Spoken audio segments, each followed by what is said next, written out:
If you're a woman over 50 like me, do you find yourself solving problems with logic but struggling to talk about your feelings?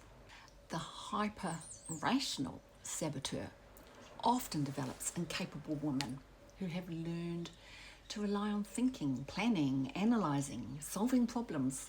These are strengths, we know that. Many women, though, develop this after years of responsibility, particularly work environments. They reward logic. Managing households, raising families, many practical decisions happen along there too. Over time, we can become very good at thinking our way through life, but not always feeling our way through it.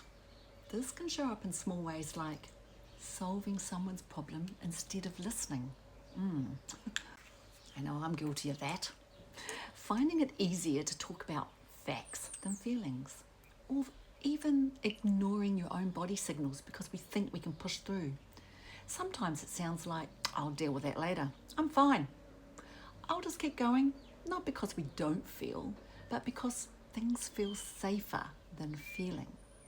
Over time, this can affect performance because overthinking can become exhausting. Relationships can suffer because people often want to feel heard before the problems are solved. And of course, your well-being suffers because the body keeps score when stress isn't processed. This can show up as tension, fatigue, sleep disruption, burnout cycles. Mental fitness teaches us something important here. Logic is powerful, but awareness is what creates balance.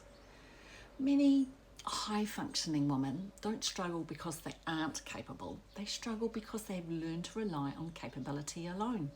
But long-term wellness requires something else, not less intelligence, but more integration, thinking well and noticing how we feel. One small shift you could try is this. Instead of asking, what is the most logical decision here? You could try asking, what decision would also support my well-being?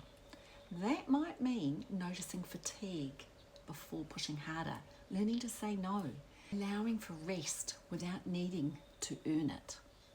Having honest conversations instead of just practical ones, shallow surface ones. Letting yourself feel something instead of solving it immediately. Because true wellness isn't just mental strength, it's nervous system balance. It's learning when to think and when to pause, when to solve and when to recover. This is how mental fitness supports performance, relationships and well-being. I know that the hyper-rational saboteur is not very strong in me. I am definitely more an emotional person than a logic thinking person. However, I have seen other people with this hyper-rational saboteur floating around in their life, and they deny the emotions. They shut themselves out from the rest of the world, from their family, from issues, decisions, because they don't want to feel and be vulnerable. So they masquerade that with logic, and that can be a concern because you're not letting things out. So it is important for our own well-being to have a balance with logic and emotions, because otherwise we're going to suffer. It's a bit like a pressure cooker. It bubbles away and bubbles away, simmering there in the background, and then all of a sudden it explodes.